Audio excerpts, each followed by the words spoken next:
एक बूढ़ी माँ थी, और वो जो बूढ़ी माँ थी वो शिव जी की भक्त थी। बूढ़ी माँ जो थी वो शिव जी की भक्त थी। उसका बेटा, एक ही बेटा था, पति थे नहीं, उसका हो गया था विवाह,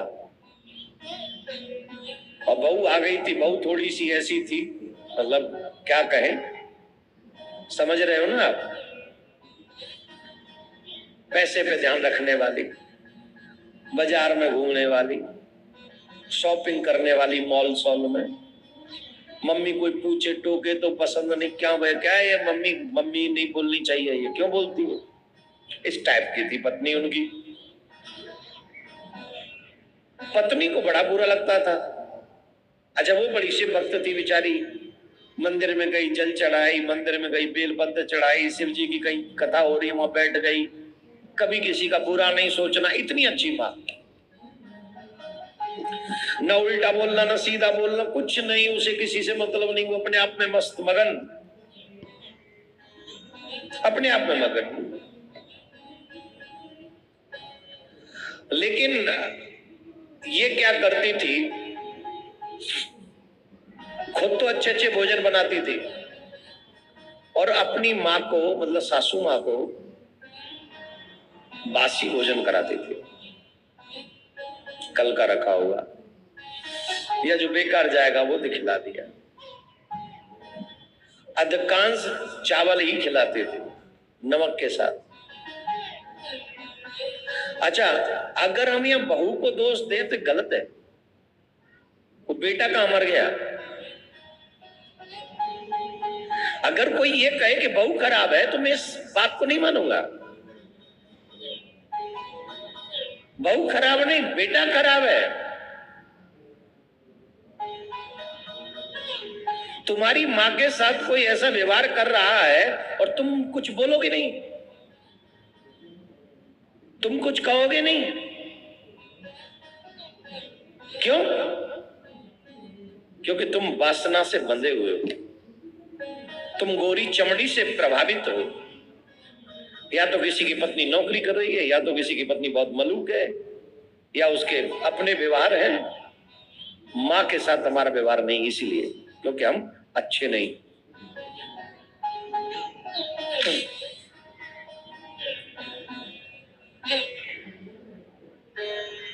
ऐसा व्यवहार करती थी।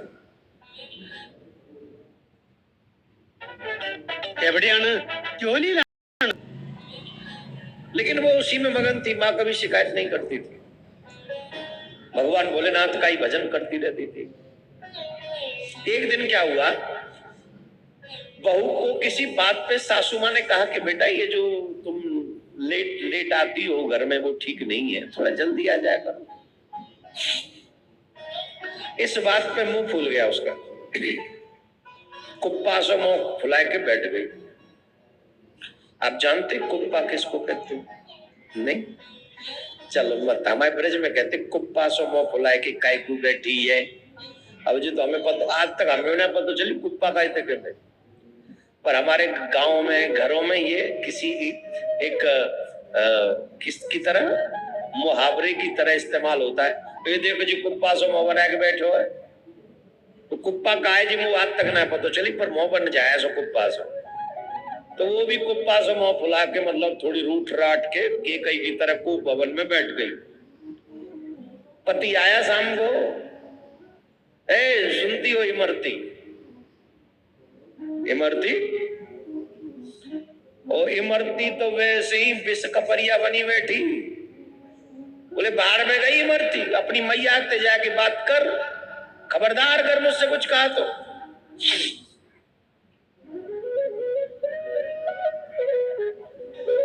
क्या हुआ my dear Imarti, why do you upset?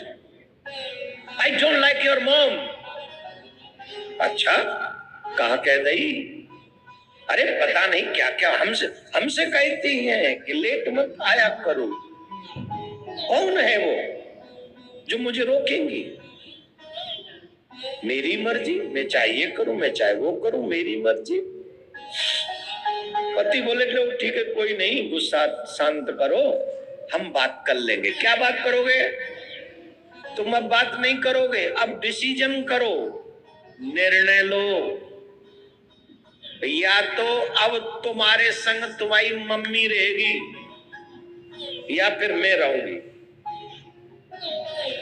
अच्छा बताओ, जितने पति बैठे हैं, तुम्हें ये डिसीजन लेना पड़े तो क्या कहोगे?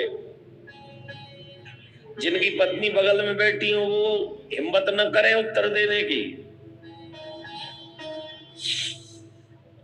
बताओ, मम्मी को चुनोगे कि पत्नी को? हैं? जोर से। I like you, seriously I like you. छोड़ने की बात नहीं हो रही है यहाँ किसी का अपमान करने की बात नहीं हो रही है। यहाँ बात हो रही है, माँ तो एक माँ होती है, माँ आंखों की ज्योति है। उनसे पूछो जिनके नहीं एक माँ होती। जिनके माँ नहीं होती उनसे पूछो उन पे क्या बीतती है। जिनको लोग कहते हैं ना अनाथ, उन अनाथ बच्चों के पास जाके बैठो कि हमारे पापा हमको डांटते, हमारी मम्मी हमको पीटती है, तो वो बच्चे रोज आएंगे इसी बात पे कि हमें कोई डांटने वाला नहीं, हमें कोई पीटने वाला नहीं है। हमारी जिंदगी में हम क्या लिखा के लाए कि हम कुछ भी करें, हमसे कोई ये नहीं पूछता कि तुम कर क्या रहे हो। जब जब तुम्हें अपने माँ बाप की किसी बात पे बुरा लगे ना, सोचना उन अनाथ बच्चों का क्या होता होगा जिनके कोई है ही नहीं। उन्हें कोई नहीं बता सकता ये सच है, ये सच गलत, झूठ है, ये सत्य है, ये सही है, ये गलत है, कोई नहीं बताता उन्हें। इसीलिए वो भाग्यवान होते हैं जिनके माँ होती है, जिनके पिता होते हैं।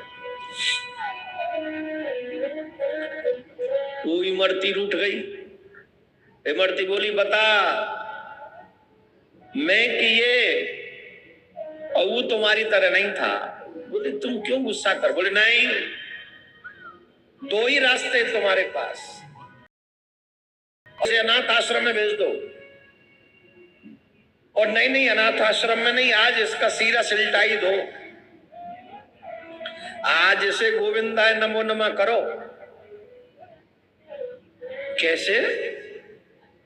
बोले मैं आज इसके लिए भोजन बनाती हूँ बढ़िया बढ़िया, उसमें दवाई मिला के खिला दो, सो जाएगी, रात्रि में कोई देखेगा नहीं, रात्रि में जलाए आओ, मुखाग्नि दे दो। अच्छा, कई बार ऐसी स्थिति भी बन जाती है, व्यक्ति स्त्री के इतने अधीन होता है, वही करता है जो स्त्री कहती है। समझ गए? बोले यही उपाय ठीक है, मैं बाजार जाता हूँ, शाम कुछ लाता हूं, तू तैयारी कर। वो तैयारी करने लगी और वो बाजार से दवाई ले आया। समझ गए दवाई कौन सी? गहरी नींद वाली, सोई जाए। इसने भोजन में मिलाया खीर